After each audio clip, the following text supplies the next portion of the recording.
bien, bonjour à tous. Comment ça va, Florent? Bah ça va très bien. Et toi, David, j'ai cru comprendre que ça allait pas méga bien là. Ah, un petit Covid qui traîne là. Pas cool. Non mais Donc des petites difficultés pour parler. Mais bon, on lâche pas un épisode des affaires obscures comme ça. Hein. non, on lâche pas ça comme ça du coup. Cas, Ce on qu'on s'est vous l'a dit, c'est promis. on va échanger quoi. C'est ça. Voilà, je te laisse la main cette semaine pour revenir de plus belle avec une belle voix rock dès la semaine prochaine. Ouais, avec ta voix de groomer Une voix habituelle. Une voix suave. Ouais. Bon, et donc, dis-moi, alors, bon, c'est sûr que là, ça rafraîchit un petit peu, hein, donc c'est pour ça, on en a parlé un petit peu, mais là, un petit coup sur la caboche avec le temps qui retourne en même temps au Québec, là, il doit... Ouais, ça déjà commence moins. à cailler pas mal. Je Ah vais ouais. pas mentir, ça commence à cailler un peu, mais pas tant que ça. On a un petit peu de neige à droite à gauche, mais c'est pas non plus pour l'instant la carte postale D'accord. enneigée. Bon, bah écoute, en tout cas, ici en France, c'est froid et humide, tout ce Ouais. qu'on déteste, hein, Ouais. et tout ce qui crée forcément des maladies un peu pénibles. Donc voilà, moi en tout cas, je vais m'accrocher pour être le plus... avoir la voix la plus correcte possible. Je vais bien, hein, tout va bien. Bah oui, c'est ça. On te souhaite bon rétablissement avant tout. Hein. Ouais. Non, mais il n'y a pas de fièvre, voilà, la température est bonne, tout va bien. Excellent. Bon, la voix qui déraille un peu de temps en temps, et c'est pas très grave. Bon alors, dis-moi, t'as des petits updates, toi, je crois, hein? Ah bah, j'ai deux updates. Le premier, Alors, bon, c'est parce vas-y. que on vous avait posé la question où est-ce que vous aimeriez voyager dans le temps si vous aviez une machine à voyager dans le temps, et vous avez été plusieurs à répondre. Mhm. Et donc la majorité, c'est le Moyen-Âge. C'est Ah ouais, ouais, c'est marrant ça. ouais, effectivement, Moyen-Âge. Alors moi, je trouve ça un peu risqué, à vos risques et périls. Mais moi, j'ai toujours l'image de comment dire, Supplice de la roue, il y a moyen de... supplice de la roue, supplice de la chèvre et compagnie, ouais, un peu l'horreur. Et puis, tu sais, des visiteurs où ils retournent dans le temps, là. Donc, Ouais. C'est ça, ouais. en vrai, je me demande vraiment comment ça se passerait si l'un ou l'autre on débarquait au Moyen-Âge, juste, tu sais, habillé comme on est aujourd'hui, tu vois. Je pense qu'on passerait vraiment pour des sacrés excentriques. En demandant, hey, t'as pas une clope? Un gars qui passe en train Exactement. de ramener un troupeau de chèvres dans un champ. Ouais, exactement. Je pense qu'on serait pas mal décalé et ça serait pas Bah, mal drôle. c'est pour ça que les films des visiteurs, ils sont très drôles. Ouais, Mais ça aussi, avait marché. à ce niveau-là, c'est parlant, quoi. Hein. Ouais, C'est parlant. ouais. Le coup du facteur là qui passe. Ah oui. Mais c'est des malades. Ouais. Hein. Voilà, une nouvelle imitation Ouais, en pas mal, direct. pas mal. Je m'y attendais pas et je suis cloué. Franchement, pas mal. 10 Bon. sur 10 aussi. Merci lui. Et la deuxième mise à jour, c'est, écoute, je m'y attendais absolument pas. C'est le MH370 qui refait parler. On a alors je vais l'appeler un dude parce que je vais pas donner son nom, qui fait un buzz énorme aux États-Unis. En gros, il participe à beaucoup de shows, de podcasts et compagnie. Un peu le genre de gars qui est accrédité secret défense, qui se dit accrédité secret défense. Ouais, je connais des trucs et tout ça. Et pour lui, Ouais. tiens-toi bien. Le MH370, il aurait disparu dans un genre de trou noir et il a une vidéo à l'appui. Et ça serait la preuve que les États-Unis maîtrisent la technologie de la téléportation. Incroyable.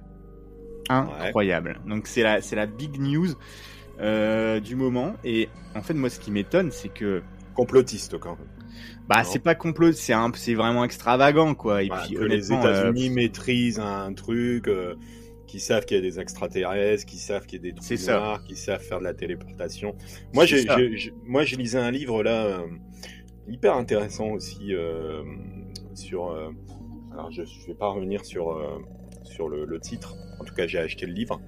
C'est La mort n'existe pas. C'est ça le titre. Ok. Je suis en train de lire ça en ce moment. Et en fait, son auteur, il explique qu'en fait, les États-Unis, ils ont une espèce de département où en fait, ils faisaient de la visualisation, tu sais, presque un peu de l'observation à distance de choses, tu sais. En fait, c'est D'accord. comme si, tu sais, les militaires, ils se mettaient dans une salle et ils voyaient, enfin, Ouais. il explique une anecdote, et ils se mettent dans une salle et ils voient ce qui se passe dans un sous-marin en Russie. Et en fait, il explique que les États-Unis ont mis énormément de budget dans cette chose-là, Ouais. et que parfois ça fonctionnait très bien. C'est ça qui est hyper étonnant. Le Stranger Things, en fait. Ouais, c'est ça, tout à fait. Mais moi, je connais pas Stranger Things, jamais vu. Non, tu déconnes. Oh là là, quelle je suis tristesse. désolé. Enfin bref, anyway. Ouais. Ouais. Anyway, merci à Guild Jack Six sur YouTube, entre autres, de démonter tout son blabla qui est bourré d'imprécisions à propos du MH370. Donc ça, c'est le gars en c'est question. un YouTuber qui a écrit un livre. Ouais, non, Guild Jack Six, c'est quelqu'un qui est très terre à terre, démonte cette qui est théorie. spécialiste, qui démonte cette théorie. L'autre personne, je donnerai pas son nom parce que j'ai pas forcément envie de lui faire de la pub. Enfin, en vrai, je trouve ça. Moi, en fait, en gros, ce qui m'étonne énormément dans cette affaire de ce buzz, c'est le buzz en lui-même. Je veux dire, c'est tellement lunaire comme théorie. Et voilà, mais en fait, le gars, il passe sur beaucoup de podcasts, à la radio, à la télé et tout ça pour expliquer ses conneries, tu vois.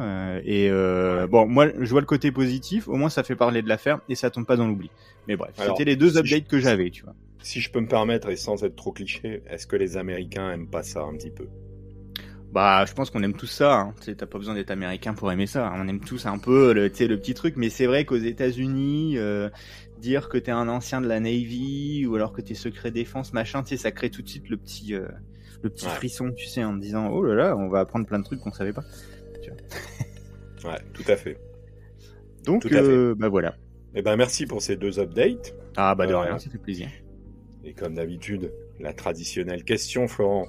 Alors moi, j'avais un sujet à vous présenter. Cette semaine, c'est pour toi, du coup. Ouais. De quoi vas-tu nous parler cette semaine?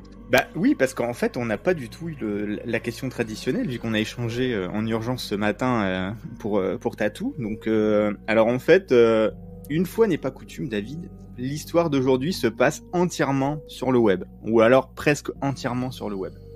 Et D'accord. En fait, je vais être encore plus précis. L'histoire, elle commence et se termine, si on veut, parce qu'en fait, ça reste encore un mystère, sur un réseau social qui est le réseau Reddit. Est-ce que toi, tu connais Reddit? Bien sûr, j'ai l'application. T'as l'application, tu te balades là-dessus assez souvent. Est-ce que c'est devenu un peu ton réseau favori? Parce que pour moi, c'est vraiment devenu mon réseau favori. Non, c'est pas mon réseau favori, mais il y a des petites perlouses, hein, on va dire. Il y a des petits trucs sympas qui passent. Ouais, moi je trouve que c'est truffé de perles. Donc en fait, pour ceux qui nous écoutent, Reddit, c'est un réseau social et une plateforme de discussion en ligne. Donc pour expliquer le fonctionnement, sur cette plateforme, les membres inscrits peuvent soumettre du contenu sous forme de liens ou de textes.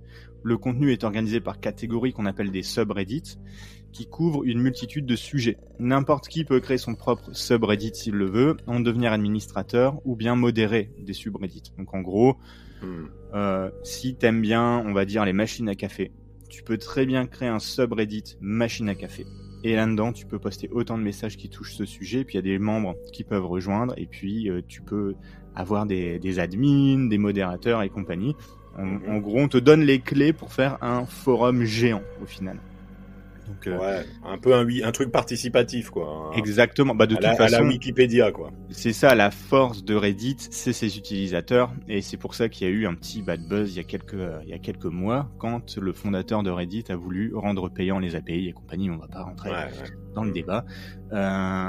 Donc c'est ça. Donc les utilisateurs peuvent commenter les publications, et ces commentaires peuvent également être votés.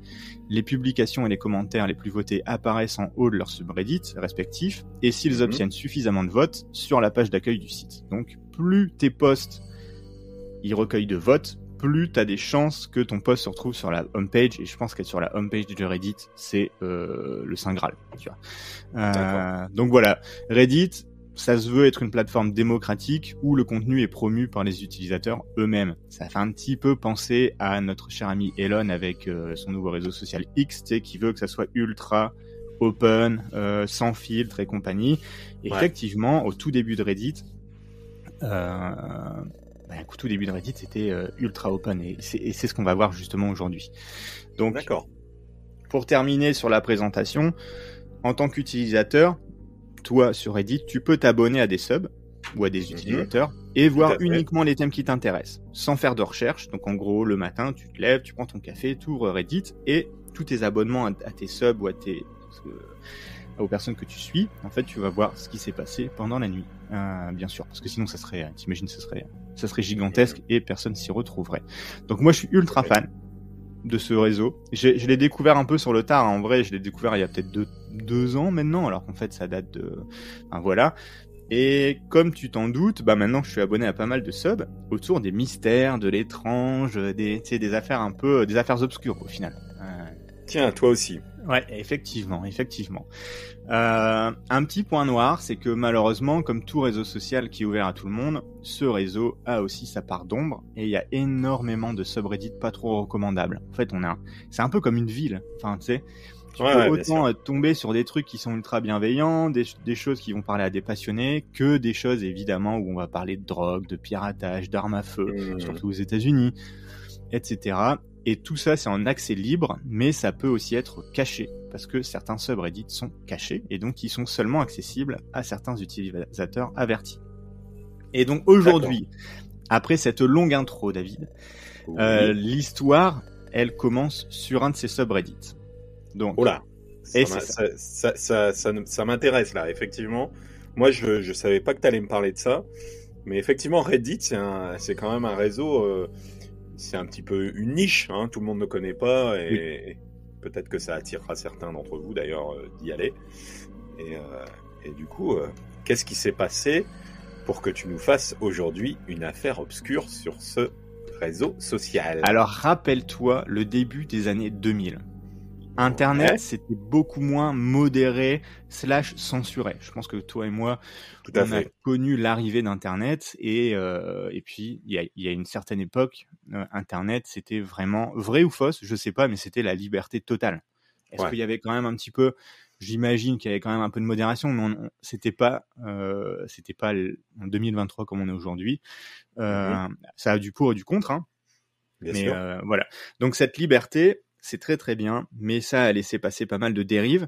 Je donnerai pas le nom de ce subreddit duquel je vais parler, ni trop donner de détails, mais pour la faire court, le sub sur lequel commence cette histoire rassemblait des personnes qui postaient des images de jeunes mannequins, jeunes actrices dans leur plus simple appareil. Je vais dire ça. On va pas dire sympatoche, parce que sinon on va dire que... Non, clairement pas. Pas cool du tout. Non, c'est vrai que... Je devrais même dire très jeune, tu vois, David. Donc, alors là, non. Là, t'aurais dû le préciser tout de suite. Ouais. Merde. Bon, écoutez, en tout cas, si la police nous écoute, c'était pas du tout ce qu'on voulait dire. Non, c'est pas bien du tout. Là. Non, mais si tu veux, on peut même mettre en pause et reprendre. Non, mais franchement, c'est vrai que là, c'est un peu abusé. Donc, c'est des images pédopornographiques, quoi. Voilà, on était vraiment à la grosse limite de ça, voire même on dépassait cette limite, et c'était clairement pas le subreddit de Monsieur Tout le Monde. Et d'ailleurs, il va être fermé. Hein. Ce sub, il va fermer en 2012, donc il va quand même tenir un petit bout de temps, alors qu'il rassemblait des milliers de followers. Et en fait, dans ce sub, t'as un des utilisateurs qui avait un pseudonyme qui s'appelait... Donc en fait, les pseudonymes sur Reddit, ils commencent par you, enfin /you/, donc you comme user, donc en français utilisateur, et donc il s'appelait /you/ Religion of Peace. Donc en fait, on va l'appeler à partir de maintenant Religion of Peace. Et en fait, lui, il agissait comme modérateur. Donc en gros, ça donnait à Religion of Peace un certain contrôle sur le sub, et ça signifie aussi qu'il passait énormément de temps sur Internet et sur ce sub à commenter et à poster. C'était un peu un des modérateurs de ce sub, donc il devait y passer pas mal de temps. Alors, je vais pas répéter sur le podcast l'étendue de son vocabulaire fleuri, mais pour vous donner une idée du personnage, en gros, il avait tout du vieux aigri rageux, très très à droite politiquement, insultant au quart de tour et très attaché à sa chère liberté d'expression sur Internet et à son Amérique conservatrice. D'accord. Donc, n'oubliez pas, il était également, du coup, modérateur d'un sub qu'on va dire assez niche. Donc voilà. Et dernier détail, on peut pas dire qu'il avait l'air de très bien s'y connaître dans le domaine... on peut dire qu'il avait aussi l'air de très bien s'y connaître dans le domaine militaire. Alors, pas vraiment dans les choses communes on va dire, un peu communes. Tu vois, tu sais, t'as des gens qui vont reconnaître, ah bah tiens, ça c'est un char Abrams, ou ça c'est un avion Rafale, ou tu sais, voilà. Non, lui, il avait vraiment l'air d'avoir un passé assez violent. Par exemple, lorsqu'une fois il a publiquement démontré quel type de corde à piano serait le plus approprié pour étrangler quelqu'un. C'est genre encore plus niche. C'est Ah genre oui, quand même. Ouais, le mec, d'accord. il est très très pointu. Donc en gros, on peut dire que si toi et moi on tombait par hasard sur Religion of Peace, on pourrait dire qu'on était tombé sur un vieux con désagréable pervers. Tu vois un peu le... Moi Ouais, c'est je comme vois ça que je bien. me l'imagine, je sais pas toi. Ouais, je vois bien le profil. Hein. Voilà, J'ai bien cerné le genre de personnage très peu recommandable. Hein. c'est ça, exactement. Et tu vois, dans ces 2 ans d'historique Reddit qu'on a pu retrouver, il a souvent partagé des images hébergées sur un nom du site That Old Guy's Image Host, donc en gros en français l'hébergeur d'images du vieux. Et le nom de domaine de ce site, ça s'appelait Lake City Quiet Pills. Donc en gros en français, on pourrait appeler ça les pilules calmantes de Lake City. D'accord. Alors bien sûr sur ce site on retrouvait énormément d'images du même goût. En gros ils s'en servaient pour héberger. Et comme le nom de domaine ne collait pas vraiment avec le contenu, pas mal de gens se sont mis à penser qu'il y avait bien plus que ce qu'on pouvait voir en fait sous ce site. C'est genre Lake City Quiet Pills avec des images comme ça, c'était un peu bizarre. En plus d'être un site web exploité par cet utilisateur de Reddit, c'était aussi un terme qui a été utilisé plus d'une fois. Dans l'un de ses derniers commentaires, il va déclarer, en gros c'est en anglais mais je vais te le traduire, je pense que pas mal d'organisations criminelles pourraient bénéficier d'une pilule calmante de Lake City. Tu sais, on sent que ça veut dire plus que ça, tu vois. Et donc, voilà. Après cette très longue intro, je voulais te conter l'histoire d'une des plus grosses enquêtes non résolues aujourd'hui, qui a affolé, on va dire, la communauté Reddit il y a quelques années. Allons-y. Allons-y. Alors, comment commence cette histoire ? Donc, on est le 17 juillet 2009.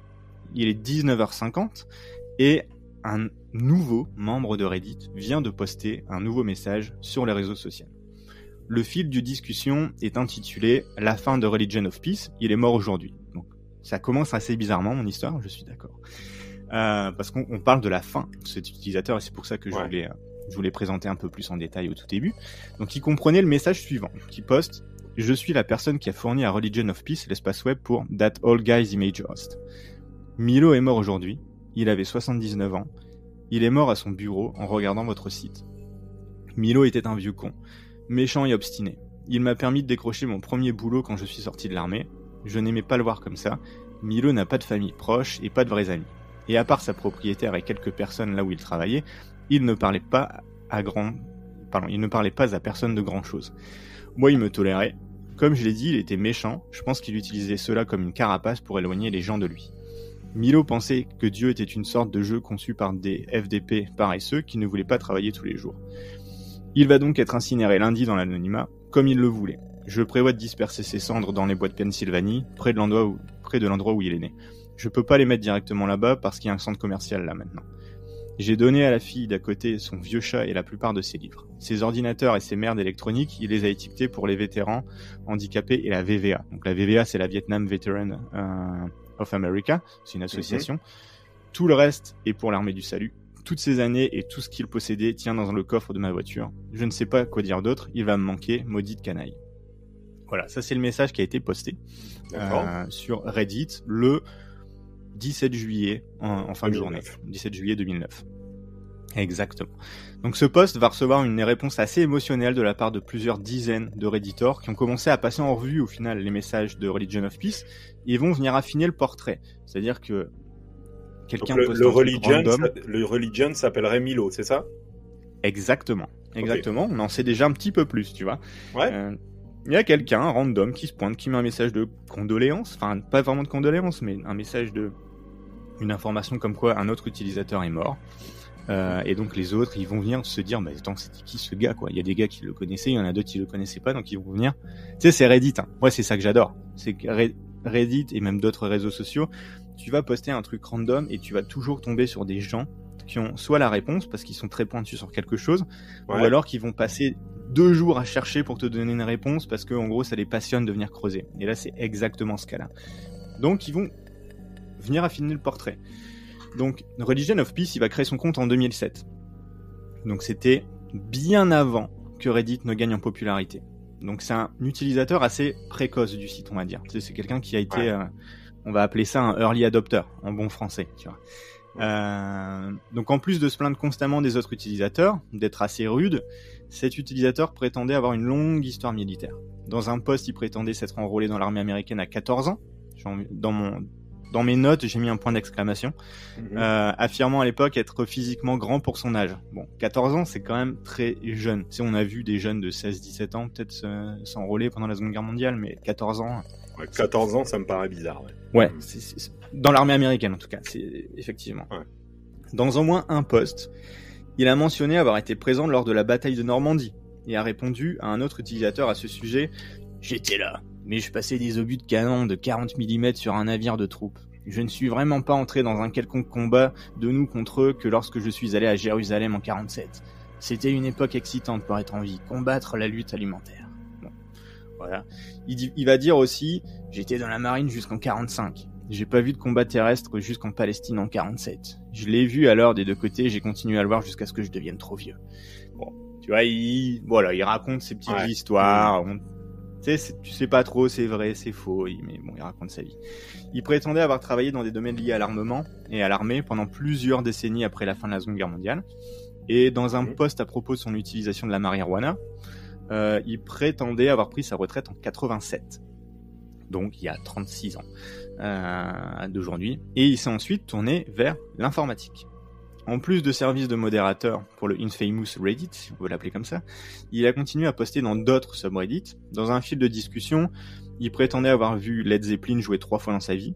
Dans un autre, il a commenté un article de blog qui explorait les origines du programme d'assassinat de la CIA, qui mettait en évidence des histoires des années 90 et du début des années 2000. Et en réponse, Religion of Peace a critiqué leur chronologie en déclarant « Ils se trompent de 4 décennies ». Donc, il a l'air de suivre pas mal les histoires, les affaires obscures au final. Ça aurait pu être un auditeur, tu dirais, de nos affaires. Tout à fait, ouais. Et dans au moins un commentaire, il a fait la référence des Iron Keys, qui sont des disques durs cryptés, notamment utilisés par les opérateurs du renseignement. Bon, c'est pas... on va en parler après, hein. Mais c'est pas un truc qui est inconnu, hein, où il faut être initié pour savoir et tout, mais bon, il connaissait quand même pas mal de choses qui étaient du domaine militaire, des renseignements et compagnie. Et il aura bien entendu son heure de gloire dans le Infamous Reddit, et va toujours renvoyer des liens vers son site, That All Guys Image Host. Il proposait ainsi aux autres utilisateurs d'utiliser son hébergement pour y mettre leurs propres images, et beaucoup l'ont fait.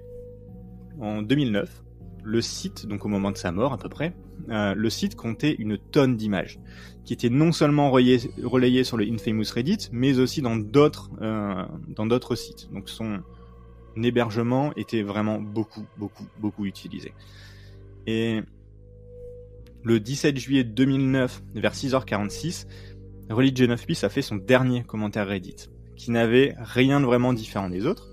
Commentaire inhabituel qui se plaignait d'un autre membre. En gros, la moitié de ses messages, c'était d'insulter d'autres gens. Clairement, c'était vraiment pas le mec le plus cool de Reddit, on va dire. Et plus tard, on a cet autre compte Reddit qui a le nom /u/26. Donc 2-6. Donc on va l'appeler 26 à partir de maintenant. Donc maintenant, on a, pour essayer d'être clair, hein, on a 2 utilisateurs. On a Religion of Peace.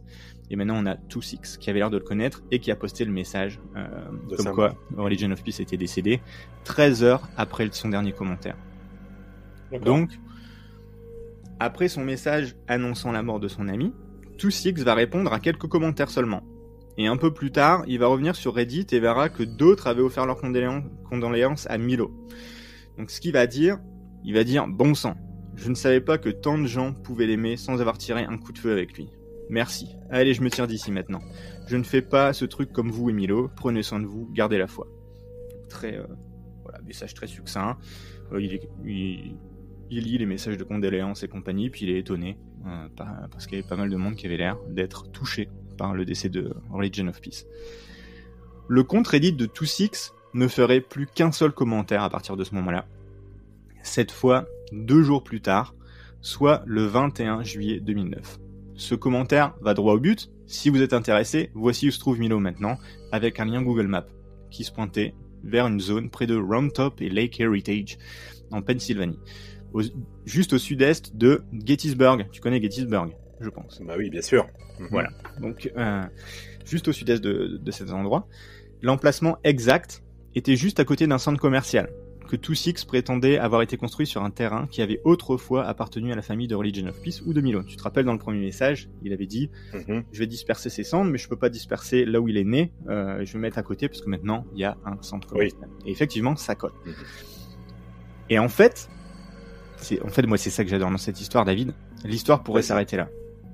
Tu vois, si on la résume, maintenant, un pauvre con, utilisateur de Reddit, décède. Son ami poste l'info sur son subreddit préféré, les gens sont tristes, et puis il passe à autre chose. Mais, comme on l'a dit tout à l'heure, ce qui fait la force d'Internet et de Reddit, c'est l'effort commun, même quand le but est assez futile, de se dire, putain, c'était qui ce gars, on va chercher, et compagnie. Et pour le coup, l'histoire ne fait que commencer. Des utilisateurs ont commencé à remonter la piste, laissée par les deux comptes, à la fois Religion of Peace, et maintenant ils vont se dire, mais attends, c'est qui ce II-VI ? Et en fait, ils vont commencer à chercher aussi. Et ils vont commencer à trouver des liens dans la relation. Mais c'était pas vraiment connu à cette époque. Au fil des mois, les Redditors ont commencé à découvrir une histoire incroyable. Et je vais vraiment faire de mon mieux pour l'expliquer, mais attention, ça devient beaucoup plus étrange et fou à partir de maintenant. Là, genre... Oh là là, vas-y, je t'écoute. Ouais, je fais monter un peu la sauce. Ouais, tu fais monter la pression, j'ai vu, c'est bien. Vas-y. Alors, on va parler des investigations autour de II-VI. On a plusieurs personnes qui vont se mettre en tête d'en savoir un petit peu plus sur cet utilisateur II-VI. Me demande pas pourquoi, j'ai pas vraiment trouvé. Je me dis juste que c'est quand même un peu étrange d'ouvrir un compte Reddit pour annoncer à une communauté un peu random qu'un ami de 79 ans est mort. Enfin, en tout cas, personnellement, moi je trouve ça un petit peu random. Et justement, en faisant des recherches, t'as certains utilisateurs qui sont tombés sur un ancien site, un site qui s'appelle Fark. Alors Fark, moi j'ai pas du tout connu, en tout cas je me rappelle pas y être tombé quand on était jeune, on dira, je sais pas, toi tu connais Fark, ça dit quelque chose ? Ça me dit rien du tout, je connais les FARC en Colombie, mais je connais pas non, alors là, rien à voir, parce que Fark c'est F-A-R-K.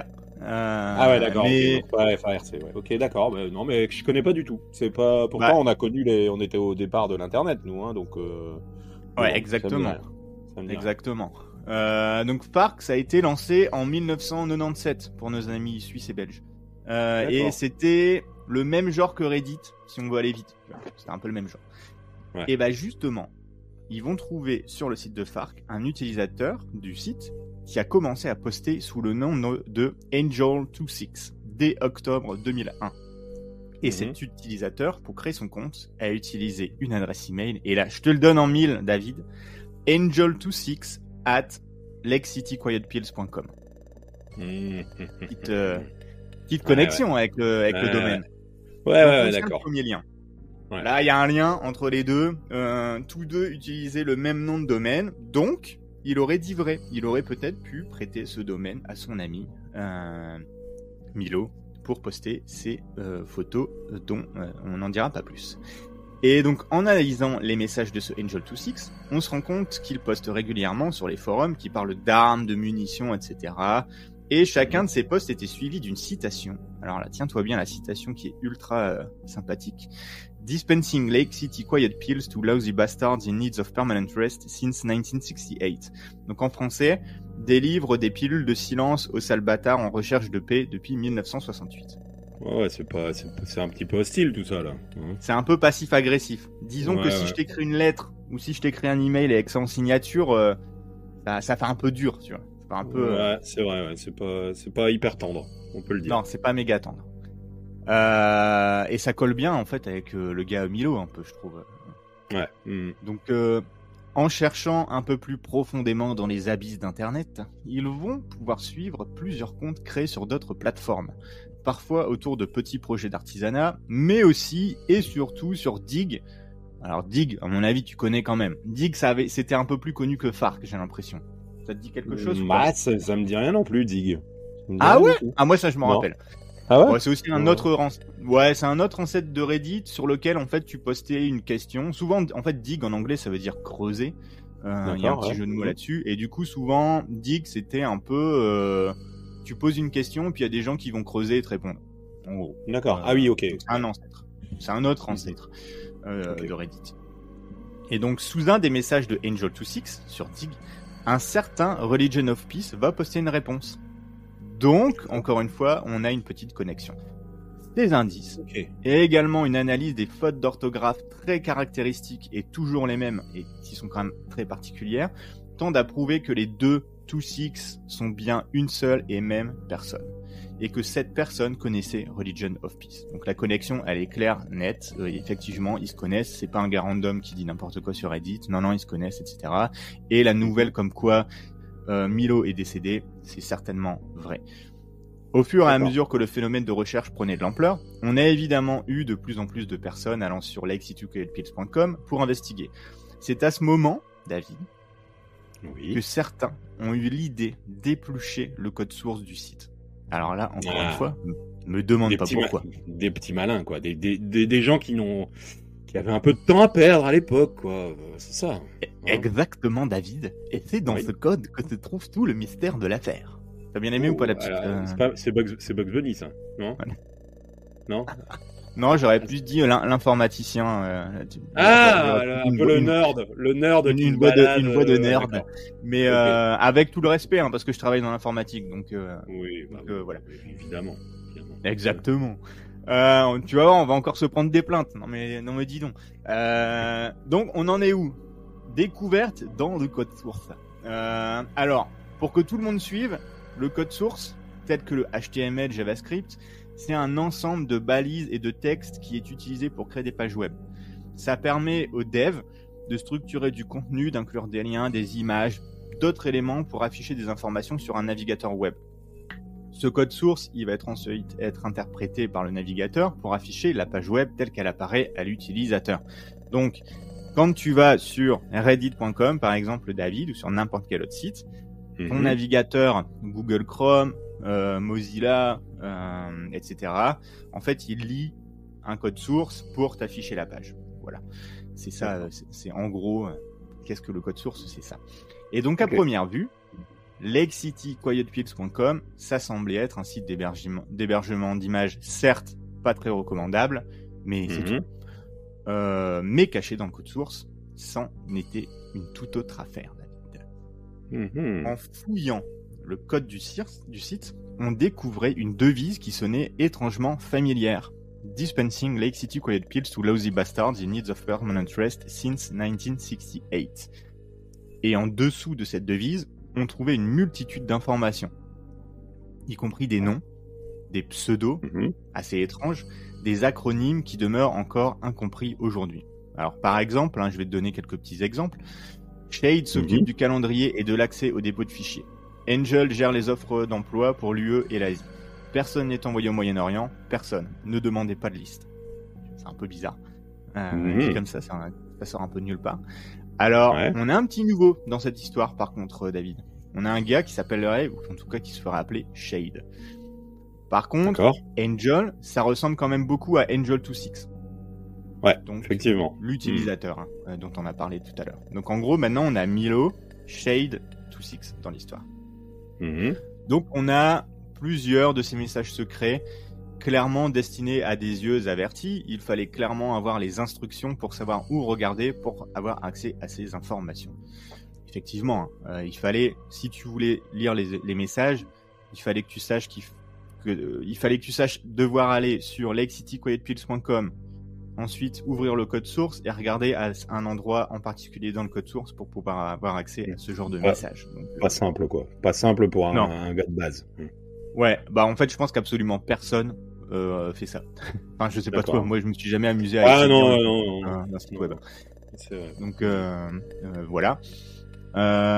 Au fil des messages, on avait ce qui ressemblait à des offres d'emploi, voire même à du travail de mercenaires ou d'assassin. Voilà, deux, trois exemples. Besoin immédiat, 8 à 10 Chinois coréens, coréen courant, dialecte, accent, détail après contact, 12 semaines à mi-salaire en cas de refus. Voilà, un autre message, 2 types sur le terrain, farsi, arabe, français courant, pas de papier, pas de problème. Ou alors, besoin d'un groupe formé, 8 à 10 personnes, opération individuelle, prime de livraison, assurance, accord de gentleman, besoin immédiat. Ça, D'accord. c'est assez étrange. Alors je te dirais que Assez jusque-là, énigmatique, ouais. ouais, t'as pas vraiment l'impression que c'est du travail de mercenaire ou d'assassin, mais ouais, c'est vraiment énigmatique. Je suis assez d'accord.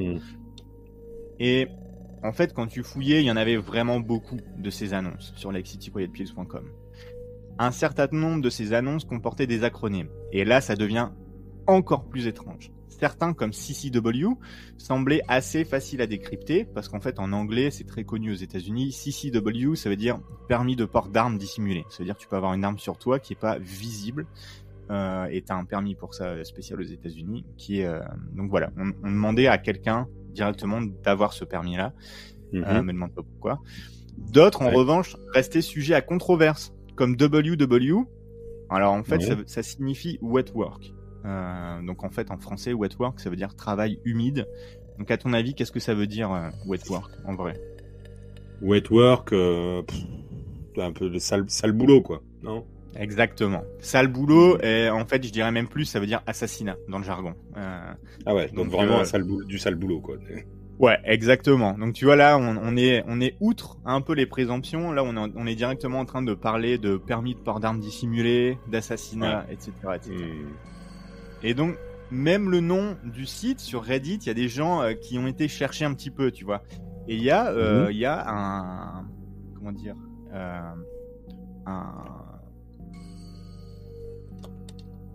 je perds mes mots. Il y a, comment dire, un feed, en gros, Lake City Quiet Pills ferait référence à la Lake City Ammunition Plant, donc une usine d'armement de Remington créée en 1941. D'accord. Et qui est à ce jour la plus grosse usine d'armement pour l'armée américaine. On peut rapidement conclure que les Quiet Pills font en fait référence aux munitions. D'accord.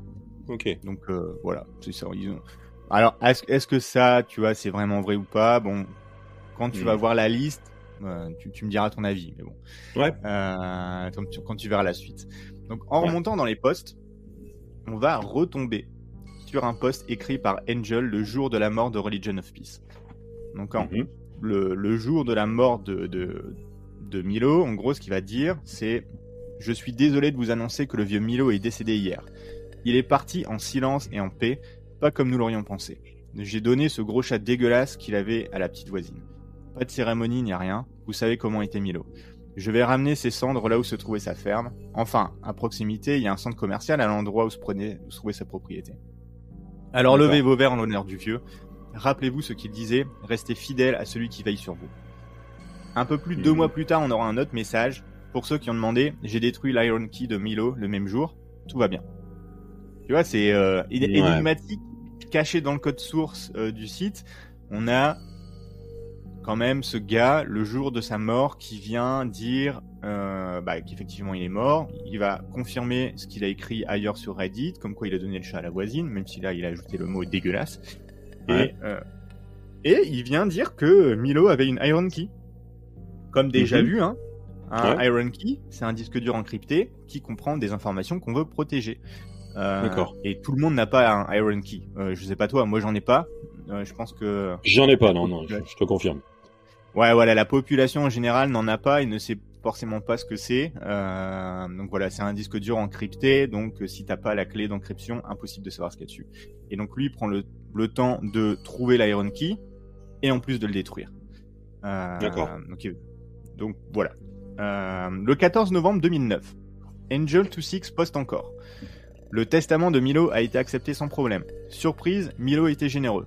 Envoyez un email à Shade si nous vous avons envoyé en mission entre 2005 et 2009. Shade vous fera parvenir des chèques en fonction du nombre de missions, pas du montant total des paiements. Une part plus modeste s'élève à 3 000 à 4 000 $. Donc on dirait que leur ami, Religion of Peace, avait tenu des comptes pendant un bon bout de temps et avait pas mal d'argent de côté à distribuer après sa mort à ses amis qui l'auraient envoyé en mission. D'accord. C'est étonnant. Plus grand chose d'excitant après, hein. Jusque janvier 2010. Alors en janvier 2010, on a un nouveau message et il est un peu inhabituel. Ce message, c'est « Bonne année à tous. Nous organisons une fête d'anniversaire pour le vieux à partir du 19. La fête commence à 15h, comme d'habitude. envoyez votre réponse à Shade. À noter que nous vous réservons une chambre pour 3 jours pour ceux qui viennent de l'extérieur de la région et une nuit pour les locaux. Venez lever votre verre pour Milo. Je sais pas ce que t'en penses, David, de ce message. De prime abord, ça a l'air d'être une sympathique petite sauterie, hein, pour Tout à fait. la mort de ce bon vieil homme. Exactement, c'est plutôt sympathique. Une petite invitation pour aller boire un verre en l'honneur de leur ami décédé quelques mois avant, mais en fait, il semble que le poste est en fait tout autre. En fait, le but du poste, comme tu vas le voir. Alors, là, je vais te parler d'un assassinat qui s'est passé à peu près au même moment. L'assassinat de Mahmoud al-Mabhouh. Alors, on est en janvier 2010. Ouais. Un des cadres les plus importants du Hamas est assassiné à Dubaï.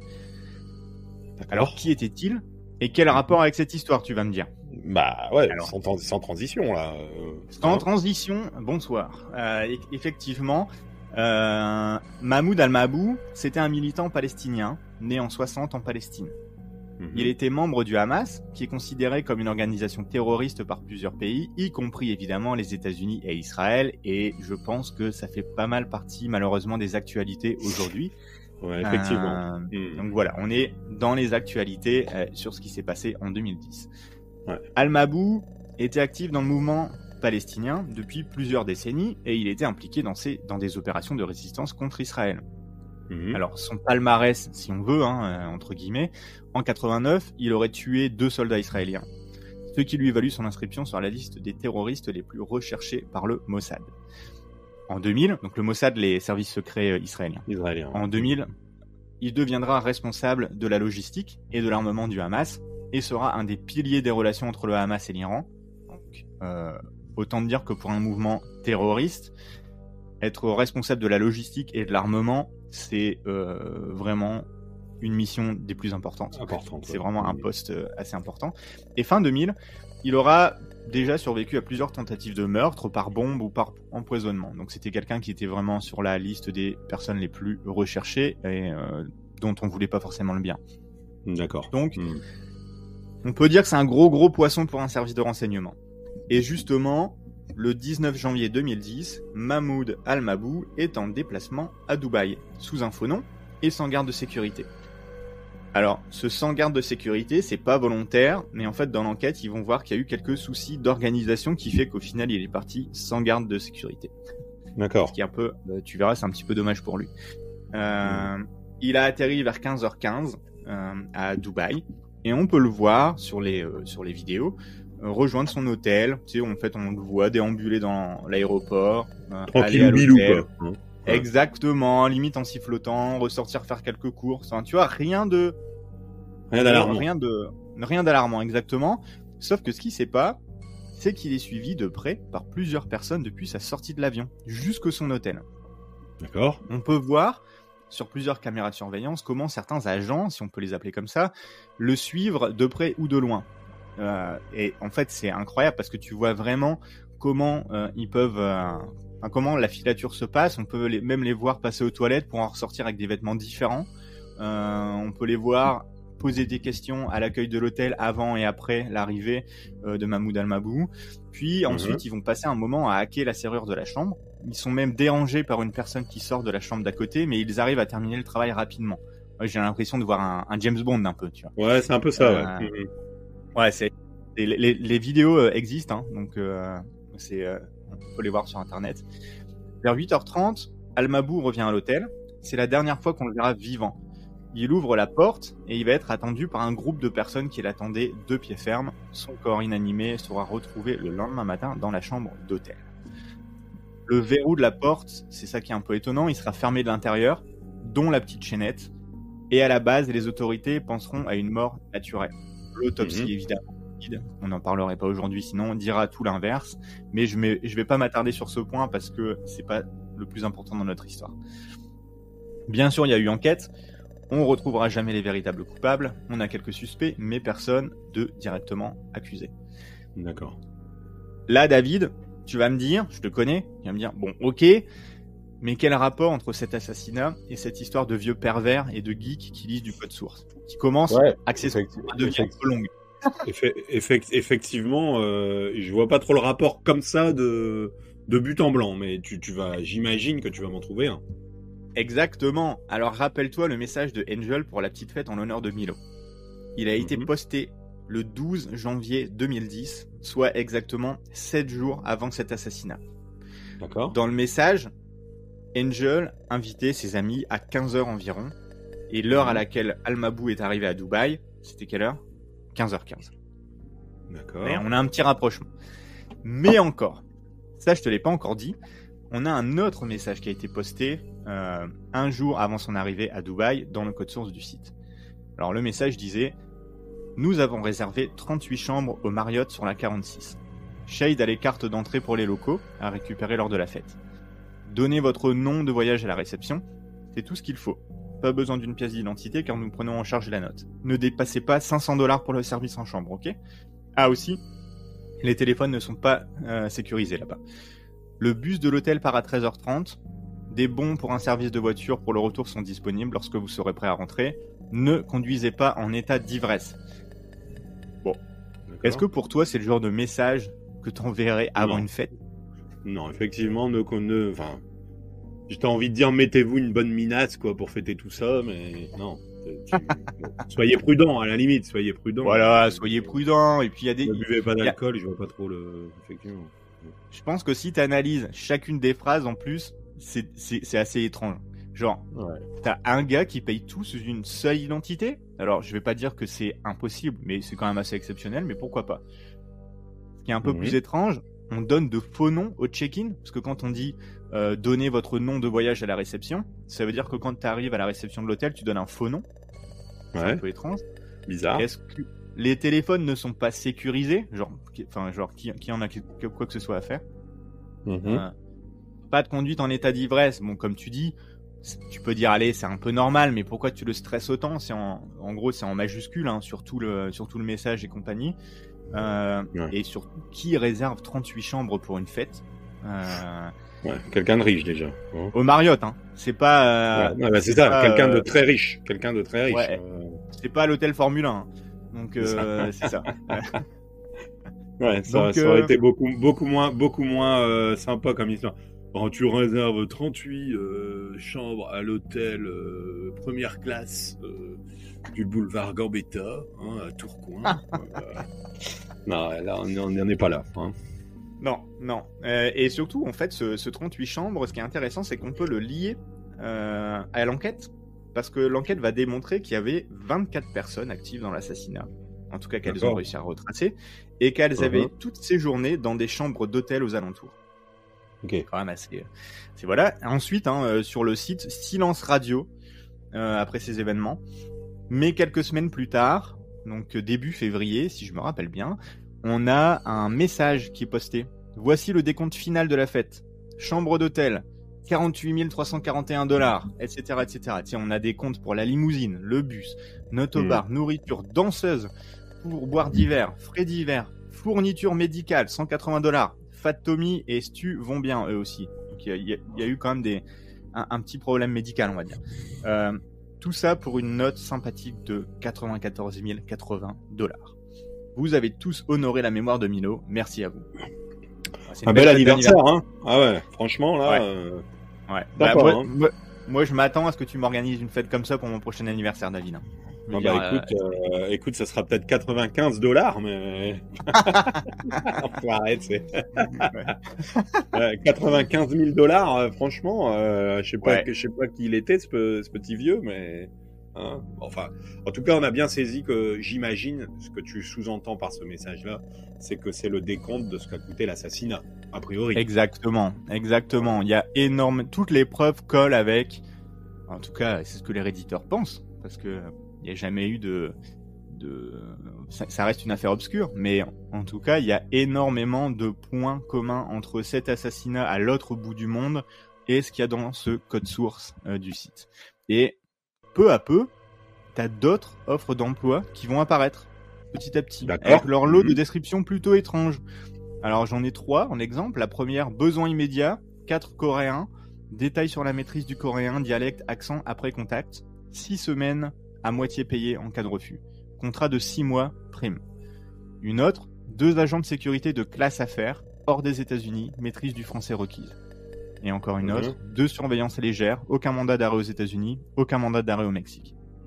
Encore une fois, ça ressemble vraiment à des petites annonces pour de la sécurité. Voilà. Donc peu après, alors que pas mal de ces éléments d'enquête étaient postés et partagés sur Reddit, et même débattus, et que les pièces du puzzle commençaient à s'imbriquer, le code source du site a complètement changé et a été encrypté. Donc tu vois David, on dirait que à un moment, il y a eu une méfiance. Ouais, c'est ça. L'affaire a tellement pris d'ampleur sur Reddit et ça devenait quand même, tu sais, en gros, j'en ai parlé au tout début, hein, mais Reddit, plus tu commentes, plus tu likes des posts, plus le post remonte dans le classement et est visible par de plus en plus de personnes. C'est comment dire, c'est la démocratie, on va dire, le côté démocratique de Reddit, c'est que plus c'est commenté, plus les gens aiment, plus ça va remonter, plus ça sera visible. Et donc tu vois, on dirait qu'à un moment, il y avait un buzz énorme sur Reddit à propos de ça. C'est remonté, et donc ils se sont dit, ok, le site commence à être beaucoup trop partagé. Si ça se trouve, en fait, ils le savaient pas depuis le début, hein, qu'il y avait des gens qui enquêtaient. Tu sais, en gros, le mec, il a posté un message. C'est tout, hein, mais là, ils ont commencé à le voir, ils se sont dit, oups, ok, on va encrypter pour que plus personne ne le voit. Au moment où ça commençait à exploser. Donc voilà, donc des messages qui étaient si simples et clairs à lire sont devenus soudainement une suite de caractères impossibles à déchiffrer. Donc il y a des gens, évidemment, sur d'autres messages Reddit qui ont tenté de décrypter le code source, mais peu à peu le site est devenu simplement inaccessible. En gros, ils ont purement et simplement fermé le site. C'est quand même fou, moi je trouve, que quelques semaines après qu'on ait du monde qui ait commencé à se rapprocher des deux affaires, en fait, un site d'hébergement d'images ultra connu et qui a le vent en poupe, je dirais, décide d'encrypter son code source, puis de fermer le site, qui va disparaître pour de bon. Et donc là, complètement, en gros, il n'y a plus aucune réponse du serveur, en 2014. D'accord. Bon, bah écoute, fermeture du site. Effectivement, très étrange, très étrange. Exactement. Alors moi, je te dirais, le site a disparu en 2014, mais pas le mystère l'entourant. Ça, c'est digne d'une affaire obscure, dis-moi, en fait. Moi, je trouve que c'est ça. Est-ce que Reddit et les Redditeurs, parce qu'en fait, c'est pas Reddit, c'est les Redditeurs, c'est la communauté de Reddit. Moi, c'est ça que j'adore. Ont réussi en creusant le code source d'un site et en menant un véritable travail d'enquête. Est-ce qu'ils ont réussi à lier le meurtre d'un des plus influents dirigeants du Hamas à un site de petites annonces aux États-Unis, ou est-ce que tout ça c'est un fake et compagnie? Donc c'est là où on va partir dans les théories, David. Donc qu'est-ce qu'il faut en tirer?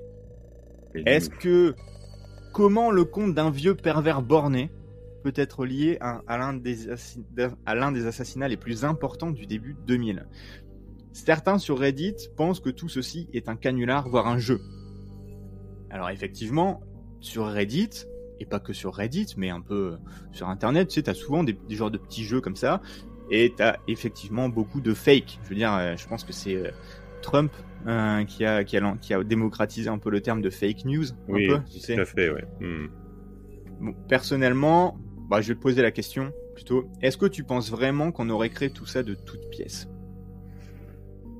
Moi perso, je pense pas, parce que du coup, il y a une telle, pour arriver à aller décrypter ces messages, il faut quand même déjà être des machines de guerre en termes de connaissances informatiques. Donc, pourquoi en fait t'irais cacher un truc dans un truc, écrire des messages cachés dans des systèmes qui sont eux-mêmes cachés et vachement pas accessibles, pardon. Donc, pourquoi tu créerais une rumeur autour de ça? Ça n'a pas de sens. Ouais, effectivement, ça aurait pris des années à préparer en plus. C'est ça. Créer des comptes depuis 2001. En 2001, si je me rappelle bien, c'était le moment, c'était sur Farc où les premiers comptes ont été créés, créer les posts, les commentaires, etc., tout ça pour supprimer le site en 2010, une fois qu'il aurait gagné assez de notoriété. Enfin, tu vois, moi j'ai un peu de mal à croire ce genre de fake un peu bizarre, tu vois. Une autre hypothèse que moi j'aime bien, c'est l'hypothèse de l'ARG. Donc un ARG, c'est 3 lettres en fait qui veulent dire Alternative Reality Game.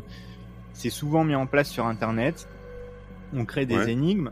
On a du monde qui se balade de site en site, voire même en physique à certaines places pour découvrir des indices, découvrir le prochain indice, vers où aller, etc. Et finalement découvrir le poteau rose. Bien souvent, ces ARG surfent dans le dark et les théories complotistes, etc., etc. Donc si tu vois un peu le genre en gros, c'est une chasse au trésor moderne, hein. Nous, quand on était petits, on faisait des chasses au trésor avec les centres aérés, avec les camps de vacances dans la ville. Bah là, en fait, c'est un nouveau type de chasse au trésor, un ARG au final. Et d'ailleurs, il y aura peut-être un épisode Affaire obscure sur un ARG qui est un des plus connus et un des plus mystérieux encore à ce jour, qui est le projet Cicada.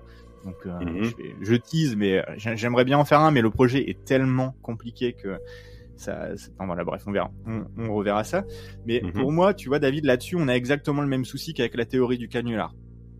C'est-à-dire, le niveau d'effort, il est incroyable. Alors, il y a des ARG qui sont très très forts, hein. Enfin, tu sais, qui sont très très complexes.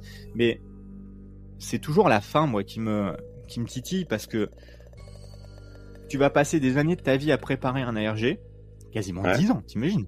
Et une fois qu'un monde fou embarque, que t'as un réseau comme Reddit qui est en train de s'enflammer sur ton ARG et que du coup, tu commences à être connu, et que ça devienne parmi les enquêtes les plus actives, tu fermes tout au lieu de continuer à nourrir le tout. Tu sais, là, j'y crois pas trop. Et en gros, si tu compares avec le projet Cicada, dont on parlera certainement sur cette saison ou la saison prochaine, bah, en fait, tu vois, quand ton ARG fonctionne vraiment, tu le relances, bien entendu. Enfin, tu sais, genre, même s'ils ont trouvé le poteau rose, hop, tu fais une deuxième saison et hop, tu repars. Parce que t'as beaucoup de monde qui travaille dessus. Donc non, enfin, moi, j'ai du mal à croire à ça. Mais t'as quand même du monde, hein, qui croit en tu penses que c'est ARG. Ah ouais, d'accord. C'est une théorie qui est plausible. D'accord. Ouais. Et sinon, évidemment, t'as l'hypothèse du tableau de recrutement. Lake City Quiet Pills aurait été mis en place par des anciens de l'armée qui se connaissaient pour se partager des annonces de mission / de recrutement. Petit à petit, le groupe d'amis se trouve un peu dépassé par le bouche à oreille et se retrouve avec des missions de plus en plus borderline. Malheureusement, moi, je suis méga terre à terre dans la plupart des épisodes, mais cette fois-ci, j'ai bien l'impression qu'on touche le vrai. Alors pourquoi ? Parce qu'en fait, moi, je trouve que c'est quand même incroyable si c'est vrai. Effectivement, c'est terre à terre, je suis quelqu'un de terre à terre, mais en même temps, quand tu y penses, c'est incroyable de se dire que tu as un réseau social qui a réussi à enquêter de façon quand même ultra précise là-dessus et qui a réussi à découvrir le poteau rose, en fait. Qu'est-ce que tu en penses de ces trois théories ? Moi, j'en pense que très honnêtement, j'ai un côté un peu réaliste dans la situation. C'est que je me dis que effectivement, c'est une réelle histoire, hein, et qui a débouché effectivement sur des choses assez étranges, des coïncidences assez étranges, et qui plus est peut-être dans l'avenir va déboucher sur d'autres potentielles ouvertures vers d'autres affaires, en fait. Pourquoi pas créer des liens vers d'autres affaires parce que tu parlais tout à l'heure, tu disais il y a 4 Coréens, etc. Bon, tu disais qu'on n'avait pas fait le lien sur ça, mais peut-être qu'un jour... Il y en a énormément. Enfin, en tout cas, il y en avait, parce que le site a disparu. Hein. Et petite anecdote, hein, je suis allé sur le webarchive.org et parce que je me suis dit, tiens, on peut certainement trouver des traces encore aujourd'hui de ce site, pour voir un peu à quoi ressemblait. Et en fait, webarchive.org a tout simplement supprimé toute mention dans ce site. En gros, si tu tapes directement l'adresse, tu peux, en gros, WebArchive te dit, en gros, tout a été supprimé du site. D'accord. Même ça, c'est assez étrange quand tu y penses. Ouais, tout à fait. Alors certainement, parce que comme on l'a rappelé au début, hein, le contenu à la base sur ce site, c'est ce qui s'apparentait à de la pornographie, et en plus, il n'y avait pas forcément que des personnes majeures sur ce site. Hein. Donc, d'accord. Ouais. Ceci explique cela. Voilà, ok. Eh ben écoute, waouh, incroyable cette histoire. Hein. Franchement, ça part dans tous les sens. En tout cas, ça part dans différents sens, autant des sens numériques et des sens réalistes avec un meurtre, etc. C'est incroyable. Franchement. Ouais. Moi, je me serais pas imaginé, en tout cas, une fin comme celle-là avec un meurtre qui serait rattaché à ça. Mais on le reprécise, hein, qu'il n'y a pas été, il y a rien de prouvé. Enfin, les protagonistes les protagonistes n'ont jamais été retrouvés. On sait pas. Exactement. Sans doute, il y a encore d'ailleurs des recherches qui sont effectuées. Alors, très bon segue. Hein. Le site, il a été fermé, hein, mais donc comme je te disais, le site est fermé. Moi, j'ai essayé de retrouver certaines pages pour regarder le code source et tout ça mais en fait, c'est impossible de retrouver aujourd'hui. On pense cependant avoir identifié le fameux Shade qui gérait les agendas et le dépôt de fichiers, comme un certain Oscar qui est mort en 2015, mais rien n'a été prouvé depuis. Il y a toujours des gens, hein, qui continuent à enquêter. T'as des gens qui ont continué d'enquêter aussi sur le fameux Religion of Peace, parce que pour rappel, c'est son décès qui a lancé cette énorme enquête sur Reddit. Et en fait, on va trouver pas mal d'irrégularités sur son âge selon les endroits où il poste des indices. Genre, à un moment, il dit qu'il rejoint l'armée à 14 ans. Bon, c'est quand même ultra jeune, 14 ans, à la limite 16-17 ans. Tu peux te faire passer pour quelqu'un de majeur, mais 14 ans, c'est vraiment jeune. Il y a quelqu'un qui va poster ses messages sur le site YouClassify. Donc ça, c'est un site qui a un algorithme qui te propose un âge selon les mots que tu utilises. Ah oui, c'est intéressant ça. Ouais. Et en fait, l'algorithme, lui, va déterminer que Religion of Peace avait entre 36 et 50 ans, ce qui colle pas du tout avec les 19 ans qui avaient été annoncés. Et en plus, si tu te rappelles bien, il a quand même une très bonne connaissance en informatique moderne. Et aussi le milieu militaire moderne, ce qui en font une personne qui est quand même plus proche des résultats que de YouClassify que des 79 ans. Donc voilà, en fait, ce qui est assez étonnant, c'est que les nouvelles hypothèses, elles viennent autant étayer l'hypothèse de la RG que du fake ou du tableau de recrutement pour brouiller. Tout ça, c'est 50-50, quoi, à peu près. Hein. Exactement, donc une affaire obscure. Donc c'est là qu'on va se laisser. C'est une très bonne affaire obscure. Bravo, et peut-être des news prochainement, si jamais ça rebondit dans je ne sais quelle direction. Hein. Ah bah écoute, peut-être. Et écoute, un grand merci Florent pour cette super histoire. Hein. C'est un plaisir. On n'hésite pas à nous suivre sur les réseaux. Hein. Bon, vous savez, maintenant on est un peu moins présent qu'on avait essayé de le faire l'année passée, mais en tout cas c'est pour vous proposer des choses aussi différentes et puis prendre le temps de les faire, ces épisodes-là. Donc, mais ce qui est cool, c'est qu'on aura réussi on avait dit 4 épisodes avant la fin de l'année, on y sera, hein. On y sera, il n'y a aucun problème. On va y être. Donc, ça, c'est top. Et ben voilà, suivez-nous sur nos réseaux. N'hésitez pas à venir discuter avec nous sur notamment Discord et puis venir nous suivre sur les pages Facebook, sur la page... je sais plus ce qu'il y a d'autre. Hein. Il y a d'autres trucs que Facebook. Facebook. Voilà. Bon, pas encore Reddit, mais pourquoi pas. Je sais why pas. Not, why not. Bon bah super. En tout cas, merci. Non, mais allez-y, vas-y, excuse-moi. Non, j'allais dire Discord. Effectivement, on y est très présent. Et puis vous aussi, vous êtes très présent. Donc on a des discussions qui sont intéressantes. C'est super. Ça c'est. Donc c'est ça. Et puis, vas-y. David, avant qu'on ferme les micros, vas-y. La semaine prochaine, de quoi tu vas nous parler ? Bon, alors la semaine prochaine, je vous emmène dans du surnaturel. Je vous l'avais promis. Hein. J'ai retrouvé ma voix, donc avec une toux qui s'est amoindrie, donc on pourra. D'ailleurs, je pourrais prendre une voix un peu plus terrifiante. Non, mais on va essayer d'en jouer un petit peu la semaine prochaine. J'ai préparé quelque chose d'un petit peu différent. Enfin, vous verrez. On se laisse comme ça, mais c'est la surprise. Est-ce qu'il y aura des imitations ou pas ? Peut-être pas des imitations, peut-être de l'envoûtement en direct, j'en sais rien. Non. Ah, excellent. Non, en tout cas, on va parler d'un sujet surnaturel, et donc on va essayer d'en parler ensemble. D'accord ?